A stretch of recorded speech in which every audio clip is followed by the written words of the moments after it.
Θέμα 38. Θα μιλήσουμε για το Αριστοτέλειο Πανεπιστήμιο Θεσσαλονίκης.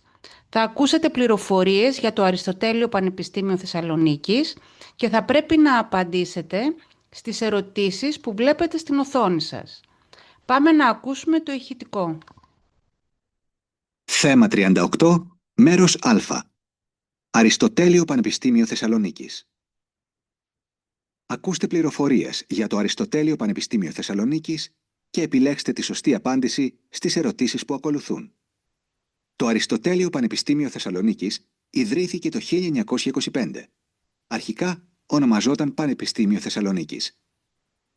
Το 1954 ονομάστηκε Αριστοτέλειο προς τιμήν του φιλόσοφου Αριστοτέλη, ενώ το σήμα του Πανεπιστημίου απεικονίζει τον Άγιο Δημήτριο, ο οποίος είναι προστάτης της πόλης της Θεσσαλονίκης. Σήμερα λειτουργούν συνολικά 41 τμήματα και 11 σχολές με πολλά μεταπτυχιακά προγράμματα. Η Πανεπιστημιούπολη καλύπτει περισσότερα από 430 στρέμματα στο κέντρο της πόλης της Θεσσαλονίκης. Στην κεντρική βιβλιοθήκη του Ιδρύματος μπορεί κάποιος να βρει περίπου 1 εκατομμύριο βιβλία, έντυπα και ηλεκτρονικά περιοδικά, αλλά και βιβλιογραφικές βάσεις αναζήτησης. Υπάρχουν ακόμη 48 βιβλιοθήκες σχολών και τμήματων του Πανεπιστημίου.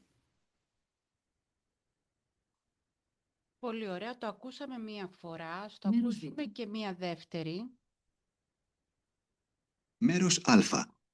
Αριστοτέλειο Πανεπιστήμιο Θεσσαλονίκης. Ακούστε πληροφορίες για το Αριστοτέλειο Πανεπιστήμιο Θεσσαλονίκης και επιλέξτε τη σωστή απάντηση στις ερωτήσεις που ακολουθούν. Το Αριστοτέλειο Πανεπιστήμιο Θεσσαλονίκης ιδρύθηκε το 1925. Αρχικά ονομαζόταν Πανεπιστήμιο Θεσσαλονίκης. Το 1954 ονομάστηκε Αριστοτέλειο προς τιμήν του φιλόσοφου Αριστοτέλη, ενώ το σήμα του Πανεπιστημίου απεικονίζει τον Άγιο Δημήτριο, ο οποίος είναι προστάτης της πόλης της Θεσσαλονίκης.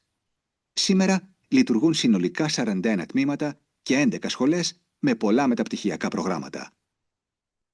Η Πανεπιστημιούπολη καλύπτει περισσότερα από 430 στρέμματα στο κέντρο της πόλης της Θεσσαλονίκης.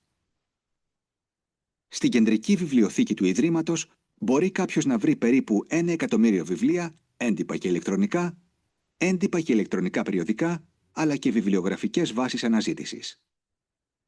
Υπάρχουν ακόμη 48 βιβλιοθήκες σχολών και τμήματων του Πανεπιστημίου.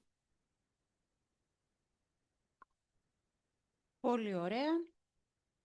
Πάμε να απαντήσουμε στις ερωτήσεις. Η ίδρυση του Πανεπιστημίου πραγματοποιήθηκε το 1925, το 1945, το 1954. Ποια είναι η σωστή απάντηση? Το 1925. Η αρχική ονομασία του Πανεπιστημίου ήταν Πανεπιστήμιο Φιλοσόφου Αριστοτέλη, Αριστοτελικό Πανεπιστήμιο, Πανεπιστήμιο Θεσσαλονίκης. Ποια είναι η σωστή απάντηση? Η σωστή απάντηση είναι ότι η αρχική ονομασία του Πανεπιστημίου ήταν Πανεπιστήμιο Θεσσαλονίκης. Ο Άγιος Δημήτριος απεικονίζεται στη σημαία του Πανεπιστημίου, στο σήμα του Πανεπιστημίου, στην είσοδο του Πανεπιστημίου. Ποια είναι η σωστή απάντηση? Είναι στο σήμα του Πανεπιστημίου. Εδώ πέρα βλέπετε και το σήμα με τον Άγιο Δημήτρη. Η έκταση της Πανεπιστημιούπολης είναι περίπου 340 στρέμματα, πάνω από 430 στρέμματα, γύρω στα 540 στρέμματα. Ποια είναι η σωστή απάντηση? Πάνω από 430 στρέμματα. Βλέπετε και μια φωτογραφία. Εδώ είναι η Πανεπιστημιούπολη.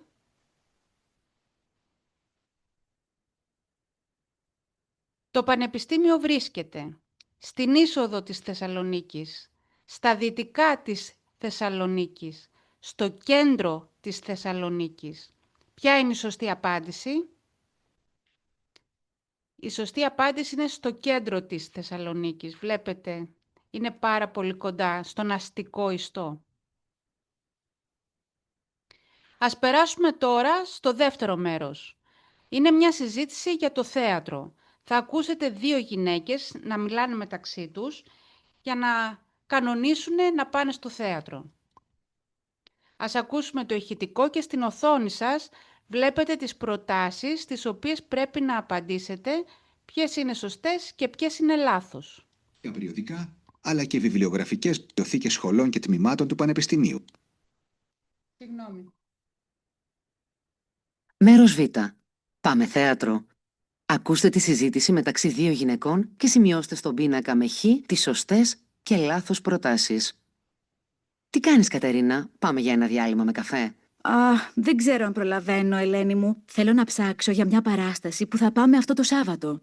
Ναι. Σε ποια? Λέγαμε για το όνειρο θερινής νύχτας, αλλά δεν βρίσκομαι εισιτήρια, οπότε θα πάμε στο γυάλινο κόσμο. Εξαιρετικό έργο. Το έχεις δει? Όχι, δεν έχω δει τη φετινή παράσταση, αλλά το έχω δει παλιότερα. Λέμε να πάμε αυτό το Σάββατο στην απογευματινή παράσταση με τη Σοφία. Μήπως θέλεις να έρθεις?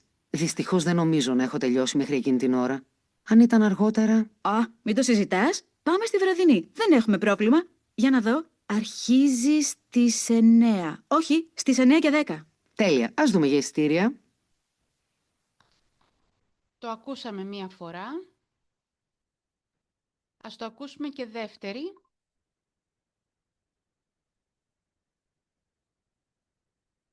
Μέρος Β. Πάμε θέατρο. Ακούστε τη συζήτηση μεταξύ δύο γυναικών και σημειώστε στον πίνακα με χ τις σωστές και λάθος προτάσεις. Τι κάνεις, Κατερίνα? Πάμε για ένα διάλειμμα με καφέ. Δεν ξέρω αν προλαβαίνω, Ελένη μου. Θέλω να ψάξω για μια παράσταση που θα πάμε αυτό το Σάββατο. Ναι. Σε ποια? Λέγαμε για το όνειρο θερινής νύχτας, αλλά δεν βρίσκομαι εισιτήρια, οπότε θα πάμε στο γυάλινο κόσμο. Εξαιρετικό έργο. Το έχεις δει? Όχι, δεν έχω δει τη φετινή παράσταση, αλλά το έχω δει παλιότερα. Λέμε να πάμε αυτό το Σάββατο στην απογευματινή παράσταση με τη Σοφία. Μήπως θέλεις να έρθεις? Δυστυχώς δεν νομίζω να έχω τελειώσει μέχρι εκείνη την ώρα. Αν ήταν αργότερα... Μην το συζητάς. Πάμε στη βραδινή. Δεν έχουμε πρόβλημα. Για να δω. Αρχίζει στις 9. Όχι, στις 9 και 10. Τέλεια. Ας δούμε για εισιτήρια. Πάμε τώρα να δούμε ποιες από αυτές τις προτάσεις που βλέπετε στην οθόνη σας αληθεύουν ή ψεύδονται. Είναι σωστές ή λάθος. Οι δύο φίλες συναντήθηκαν σε ένα καφέ. Σωστό ή λάθος? Οι δύο φίλες είπανε να πάνε για ένα καφέ. Δεν συναντήθηκαν στο καφέ. Ο τίτλος του έργου που θα παρακολουθήσουν είναι «Όνειρο θερινής νύχτας». Σωστό ή λάθος? Ο τίτλος του έργου που θα παρακολουθήσουν είναι «Ο γυάλινος κόσμος», γιατί δεν βρήκαν εισιτήρια για την παράσταση «Όνειρο θερινής νύχτας». Οι δύο φίλες κανονίζουν να πάνε στο θέατρο το Σάββατο.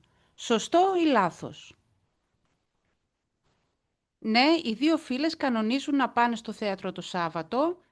Ναι, δεν πρόλαβαν την απογευματινή και αποφάσισαν να πάνε στη βραδινή παράσταση. Μαζί τους στο θέατρο θα είναι και μία ακόμη γυναίκα. Σωστό ή λάθος? Ναι, μαζί τους στο θέατρο θα είναι και μια ακόμη γυναίκα, η Σοφία, από ό,τι καταλάβαμε.